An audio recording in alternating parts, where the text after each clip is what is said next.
I got no like cool dance videos, man. This is all you got, all right? So I want to thank OGJDP and my brother's keeper and the National Forum for inviting me here today. The idea I want to talk about is how America needs to create a developmentally appropriate justice system for young adults who come before us, dramatically different than what we have today. I spent the better part of the last decade running 2 correctional systems in 2 major American cities. In Washington, D.C., I ran a juvenile justice system where if you were arrested before age 18, you could be sentenced into the department that I ran, either in our lockup facility or in a community-based program. Not a perfect system by any stretch of the imagination, but one in which people were really trying to help turn the kids' lives around, trying to empower them and build on their strengths. What our juvenile correctional facility had was brand new. We just built it, small. We tried to make it as decent as we could, 60 beds. My understanding is there's only 30 some odd kids in it today.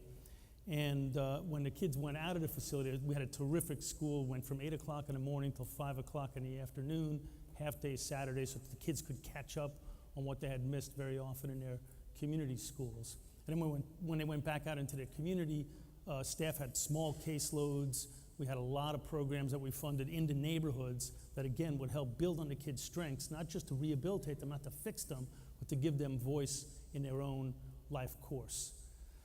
Then I went to New York City, and there I was commissioner of both adult and juvenile probation.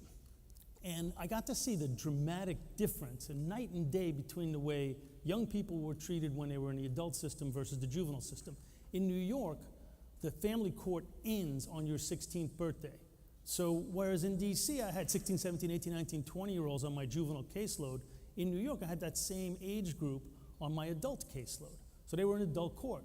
And I would, watch them file into the Brooklyn courthouse, stand on those lines, have that tense interaction with the guy at the magnetometer, go up to court, pretty much fall asleep waiting for their name to be barked at them, go up in front of the judge, prosecutor yells at them, judge lectures them, defense attorney says something incomprehensible, and mostly they go home with no services and no better off than the when they entered.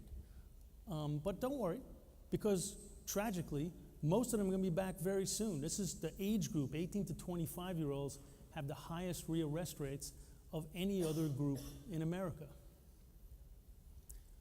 We invented the juvenile justice system in America in 1899, and what underpinned it was that juveniles weren't just smaller versions of adults, they were developmentally different than adults. They needed individual care. They needed rehabilitation. They needed help to turn their lives around. They needed to be kept out of adult prisons. And if they messed up, they needed confidentiality protections so that the stupid stuff they did when they were kids didn't follow them for the rest of their lives. We took that, from that point to 100 years later, there was a massive assault on the juvenile justice system.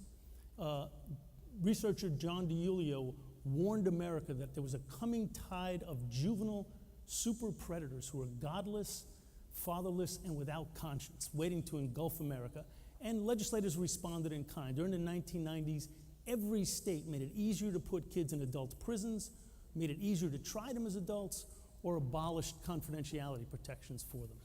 But then there was a backlash to that backlash, and entities like the Justice Department and the MacArthur Foundation funded researchers to look into the question of whether kids and adults were really different enough to even warrant this different juvenile justice system. And what they found was really interesting and really useful. They found that not only were juveniles developmentally different from adults, to which most juveniles would say, duh, right? But they also found that this young adult group, the 18 to 25-year-olds, were kind of somewhere in between juveniles and adults. They shared a lot with juveniles. They found that they were more volatile in emotionally charged settings. They followed peers. They were more susceptible to peer pressure.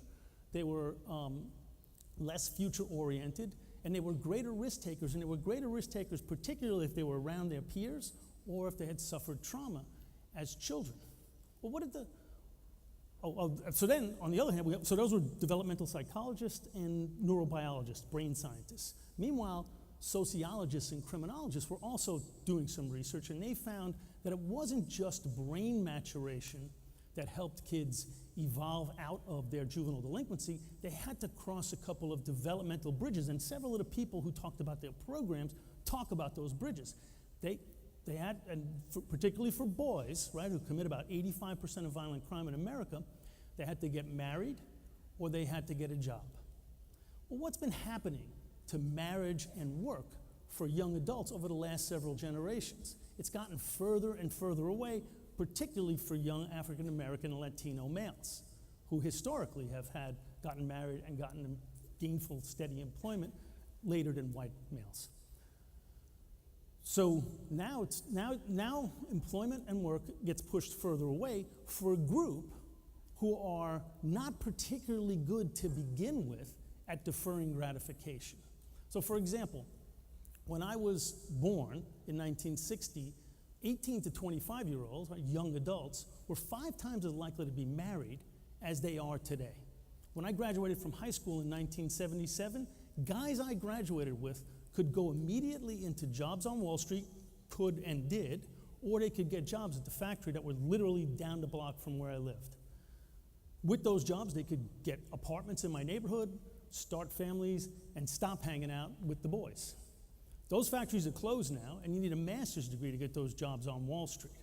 So now we have this group of 18 to 25-year-olds, right, that are not particularly good at deferring gratification and but must defer gratification because marriage and work are coming at later and later times. How has the justice system responded to all this? What have we done?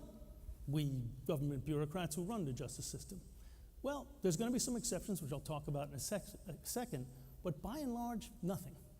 By and large, there's a really big difference between the experience a 17-year-old has in the juvenile system and the experience an 18-year-old has in the adult system. Really big. But the experience that an 18-year-old and a 40-year-old have in the adult criminal justice system are pretty much the same. They go to the same jails, they're on the same probation, they have the same program availability, the same judges, prosecutors, and defense attorneys defend them. So what can we do about this? Well, there is innovation that's happening. The Justice Department's actually going to publish a scan about this pretty soon. If you go on my website, there's a clearinghouse on some information. New York City has tried a piecemeal approach. They analyze their young adults from beginning to end to see what makes them tick and what kind of programs they should be starting up for them. With that, they started to innovate. Now in every borough in New York, there's a program, a special court that diverts young people out of court right directly into programs so that they don't have permanent records. The probation department has started specialized caseloads that are smaller and that attach young people to more developmentally appropriate programs. They've even started special living units on Rikers Island that separate the young adults from the older adults, chock full of vocational, educational, and mental health programming, and that they've stopped the use of isolation and solitary confinement in those programs. The other thing you could do is you could raise the age of family court to 21 or 25 years old. Germany raised the age of their family court in 1953. What was happening in 1953? A lot of young adults were coming of age whose parents were killed during the war, and they were starting to run the streets and get into trouble, as young adults will do if they don't have parents that help keep them on track.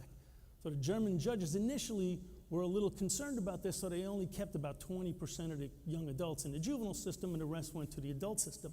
But now that they've gotten more comfortable with it, 2/3 of 18, 19, and 20-year-olds in Germany stay in family court where they can get more rehabilitative programming, and if they do have to be locked up, they get locked up at separate facilities. They don't go into the same facilities as adults. The governor of Connecticut went and visited Germany and saw this and came back and proposed to raise the age of family court in the state of Connecticut. Similar proposals have come this year in Vermont and Illinois. No one's ever proposed this before this year, and now 3 states have proposed it. And part of why they proposed it in Connecticut was because when they raised the age to 18, which they had just done a few years earlier, lots of people predicted doom and gloom and that kids were going to be running the streets and committing crimes or juvenile facilities would be full. Exactly the opposite happened. Juvenile crime plummeted when they treated the kids more decently, and the number of kids in their detention facilities are now at historic lows. Third thing you could do is you could create an entirely separate system. This is the most attractive one to me because I think it would be better to design a system that really does focus on the unique needs of these 18 to 25-year-olds, which are different than juveniles, but different than older adults. But it's also a bigger lift. So you could imagine judges, prosecutors, defense attorneys, probation staff, parole staff specifically trained on meeting the needs of these young adults. You could imagine programs designed specifically for them, law changes that make the sentences that they receive shorter and more rehabilitative, or allow them to earn an expungement or get confidentiality protection so that they're not saddled, again, with the stupid stuff they did as kids, following them the rest of their lives. So to me, this is the most attractive, but it's also a big lift for policymakers in these resource difficult times. So thank you. These are exciting times to me as our nation struggles with mass incarceration. The fact that there's increasing attention being paid to these young adults who really have been, up to this point, a forgotten population is very heartening. We've done some polling and focus grouping about this population, and the general public feels that they're more in need of rehabilitation and feels less punitive about this population than they do about older adults. To my mind, it feels to me as if we can get these young people past their mid-20s without a criminal conviction, with a leg up on vocational and educational training, and not teaching them the harsh lessons that America teaches in its jails and prisons, we will have gone a long way towards turning them back into the kinds of young people that we all want them to be. Thank you guys very much.